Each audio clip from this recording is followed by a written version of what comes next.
Recently Niloy এত বেশি busy থাকতেছে আমাদের বাজার করার জন্য আমরা এরকম সময় পাই না। সো আমাদেরকে সবসময় চুজ করতে হয় যেদিন নিলয়ের অফ ডে থাকবে সেদিনই আমাদের যেতে হবে অরেলস রাতের বেলা। তো আমরা রাতের বেলায় চলে গিয়েছিলাম একটা ফিশ মার্কেটে। ফিশ মার্কেটগুলো ইউজুয়ালি এরকমই হয়, কেউ যদি নাক ছিটকান তাহলে কিছু করার নাই। আমিও আগে এরকম নাক ছিটকাতাম, বাট এখন নিজের বাজার নিজেই করি।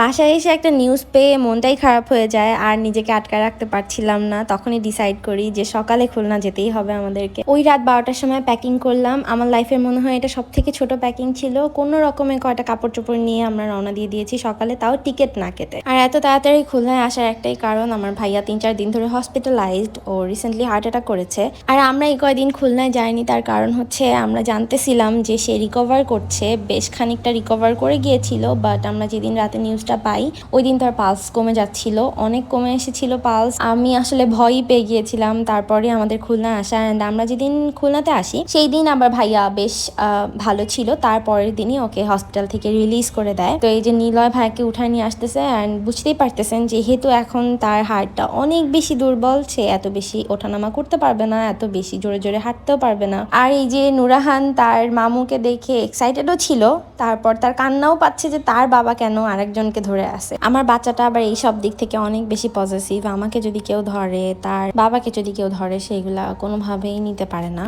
ভাইয়াকে যেহেতু বাসায় আনা হয়েছে, এখন ভাইয়ার অনেক অনেক অনেক বেশি বেড রেস্টের দরকার। ডাক্তার একদম স্ট্রিক্টলি না করে দিয়েছে অন্য কোনো কিছু করার জন্য। আমরা এই জন্য প্ল্যান করেছি যে আমরা তারপরের দিনই আবার আমরা ঢাকাতে ব্যাক করব, বিকজ এই টাইমটা আম্মুর জন্য অনেক বেশি ইম্পর্ট্যান্ট। আম্মুর এই টাইমটা ফুল ফোকাস দিতে হবে ভাইয়ার পেছনে, তা না হলে ভাইয়া রিকভার করতে পারবে না। এদিকে নীলারও অফিস ছিল, তো কি আর করা, আমরা আগে যেই টিকিটটা কেটে ফেলি, যেহেতু আমরা পরের দিন সকালবেলা আবার রওনা দিব। খুলনা এসেছি, আর কোনো জায়গায় ঘুরতে যাব না, আর বাইরে বেরোবো না, একটু ঢুমে আসি। নিউ মার্কেট থেকে 7-7 থেকে ফার্স্টে গিয়েছিলাম 7-7 যাওয়ার একটাই রিজন ছিল, আমার বেশ কিছুদিন ধরে প্ল্যান করছি ওখান থেকে বাবুর জন্য জুতা কিনবো, বাট পাচ্ছি না। তারপর চলে আসলাম কফিটাতে। আপনারা যদি আমার রিলস চেক আউট করে থাকেন তাহলে দেখবেন রিসেন্টলি আমি একটা রিলস আপলোড করেছি কফিটাকে নিয়ে। আমার খুব ফেভারিট এই প্রন স্যান্ডউইচটা, আমি এই স্যান্ডউইচটা গেলে সবসময় খাওয়া হয়। আর এটা নতুন একটা আইস টি আমি ট্রাই করেছিলাম, ভালো লাগে না এই আইস টিটা। আর আপনারা যদি আমার চাঁদাদের ব্লগ দেখে থাকেন তাহলেও দেখবেন যে আমরা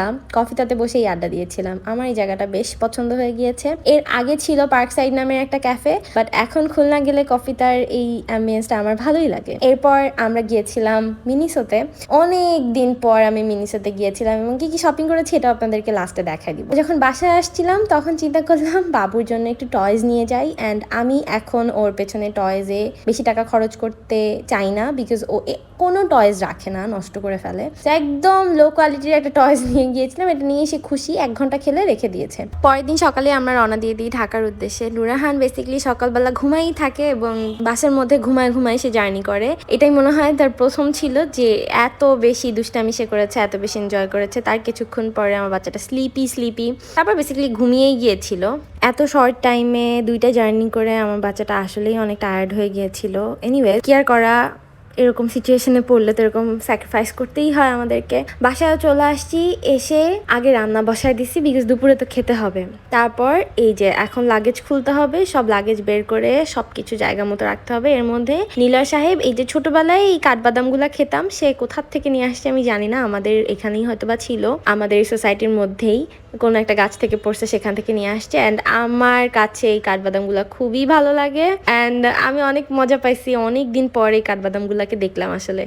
আপনাদের কার কার এই কাঠবাদামগুলো পছন্দ বলেন তো, আমাকে কমেন্ট করে জানায়েন। হ্যাঁ, আর এই সবুজ লাড্ডুগুলো এগুলো আমি খুলনা থেকে এনেছি। আমি খুলনাতে গেলে একটু মিষ্টি আনার চেষ্টা করি, বিকজ নিলয় খুলনার মিষ্টি অনেক পছন্দ করে, আমি খুলনার মিষ্টি অনেক পছন্দ করি। এই কেক 2টা আমার নুরাহানের জন্য নিয়েছিলাম আমি, আমার কাজিন, ওর পেজ আছে একটা আফ্রিদাস কুকস অ্যান্ড বেকস, আপনারা কিন্তু ভিজিট করতে পারেন। অনেক মজার কেক বানায়। আমি যখনই আসি খুলনা থেকে আমি এরকম টাবে করে কেক নিয়ে আসি, আর চেষ্টা করি সবসময়, মাঝে মাঝে হয় না। এরপর চলেন আপনাদেরকে আমার মিনিসো হল দেখাই, আমি মিনিসো থেকে কি কি কেনাকাটা করলাম। ফার্স্টে এই স্লাইডটার কথা বলবো। আমার অনেক দিনের ইচ্ছা ছিল এরকম একটা স্লাইড নেওয়ার, বাট আমার সাইজের পেতাম না, অনেক বড় হয়ে যেত, আমার পায়ে ভালো দেখাতো না, বাট হ্যাঁ আই গট ইট। তারপর আমি ব্রাশ নিয়েছি, আর এই যে শপিংগুলো দেখছেন, এই যে চপিং বোর্ড প্লাস আমার অয়েল রাখার যে কন্টেইনার, এগুলা সবই আমি আগের বার কিনে রেখে দিয়েছিলাম, আমি আনতে পারি নাই, এবার আমি মনে করে নিয়ে এসেছি।